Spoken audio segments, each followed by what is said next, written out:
What's up, everyone? John Ranger from Techno Buffalo here with the full review of the 4th generation iPad, the iPad 4, the new iPad, whatever you want to call it. It is here with upgraded specs and a new lightning connector. Let's go ahead and see if it's worth your tablet buying dollar. So here is the iPad 4th generation. I'm just going to call it the iPad 4 because that's easier. You can call it the new iPad, you can call it Fred, just don't call it late for dinner. Alright, so the price ranges are the same as last generation, from $499 all the way up to a beefy $830, running iOS 6.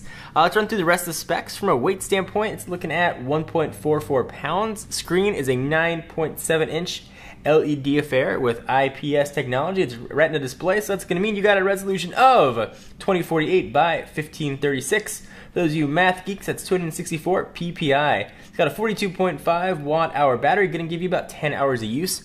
What's new here, though, is what's under the hood. It's got a 1.4 gigahertz dual-core A6X chip with quad-core graphics, augmented with a gig of RAM. This thing is an absolute beast.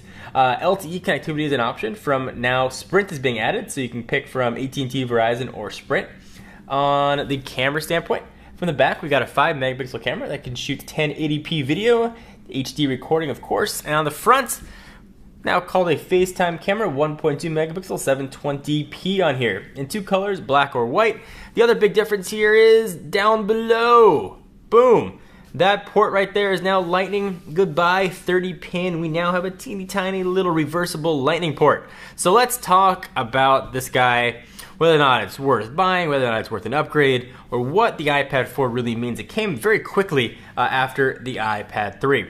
So it's going to be important to put the iPad 4 in perspective of the iPad 3, and then I'll talk about this guy on its own. So first, let's talk about the iPad 4 versus the iPad 3. So certainly there are performance increases here. This is a much faster processor, and it can do much more quickly.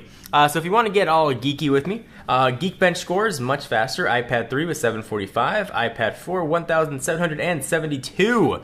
If you want to talk Plants vs. Zombies load time, which is probably one of my favorite games of all time, iPad 3 loaded it in 15.9 seconds. You're able to start killing some zombies on the iPad 4 though in 12.5 seconds. GL benchmark, looking at 87 frames per second on the iPad 3 and 132 frames per second on the iPad 4. GL benchmarks 2.5 on screen performance. We got 52 frames per second versus 59 frames per second. So everywhere you stretch it, the iPad 4 is faster. So we'll wrap up the iPad 3 part. If you have an iPad 3, there is 0.0 reason to upgrade. No reason at all. Yes, it's notably faster. Sure, graphics might look a little bit better. It's going to be hardly noticeable. Wait an extra 2 or 3 seconds to load an application. Graphics are going to look great on 3rd generation iPad. No need to upgrade to the iPad 4. In my opinion, Apple pushed out the iPad 4 squarely for that guy right there so that all of their products was unified under a single connector. They couldn't have a legacy product with a 30-pin connector, and certainly Sprint wanted to get in on the game. From the iPad standpoint on its own, it is a traditional iPad. Everything on it works really well. We can load technobuffalo.com. The screen looks gorgeous. The whites are white, the blacks are black. Because that Retina display, there's never any text pixelization that you might get on an iPad 2 or an iPad mini with that lower resolution. Things just look absolutely gorgeous. Playing video on it is absolutely outstanding. You can watch a movie and you could be good to go for quite a while. Video quality is awesome. Of course, the big deal here is the App Store. It's got all the apps that Apple offers. There really isn't much of a value add versus the iPad 3. If you're coming from an iPad 2, an iPad 1, it's going to be a great upgrade. You're going to be introduced to a Retina display, which really you can see a difference, and you're going to get that better graphics performance. But if you've got a 3rd generation, just skip this guy completely and wait for the next gen. Perhaps we'll see a case redesign. I will say though, having played with and used the iPad mini for a while, this feels like a freak-sized iPad. It feels jumbo to me.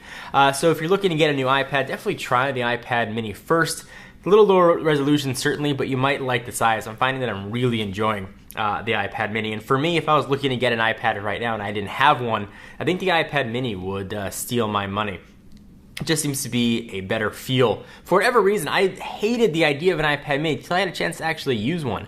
With devices like the Nexus 7, I loved the way they performed, and I loved the way they looked, but I always thought that I preferred a larger iPad. Turns out I just prefer an iPad, and I prefer iOS on the tablet side. And really, this is the king of the iOS tablets. So if you're looking to get one, you know what it's going to do. Cameras are going to be fine on it. Video is going to look great. It's going to work pretty well. There's not much new you can say about this. It hasn't been said with previous generation iPads. It works well. It's going to have great performance. You're going to have the same amount of battery life you had with the last gen, despite the upgrade in performance. And you're going to get just a nice tablet experience. And of course, all the accessories will be available for it as well. iPad 4 on the Techno Buffalo scale gets a solid 9. I like to see thinner bezels, similar to what we have in the iPad mini. One of the cool things that that's got is as you hold it, you continue to scroll, it's not going to do anything. So certainly that big bezel isn't going to be necessary. It's a feature that got built into the newest version of iOS 6. So that big bezel is not going to need to be there, so you can manipulate it without sort of accidentally touching the screen. So I certainly would like to see a smaller bezel. Perhaps a case redesign would have improved it and got it up to that very coveted 10 spot. This is a great tablet, arguably one of the best tablets on the market. I'm John Rettinger from Techno Buffalo. Check us out for the latest and greatest tech news, and I'll see you in the next video. Bye-bye.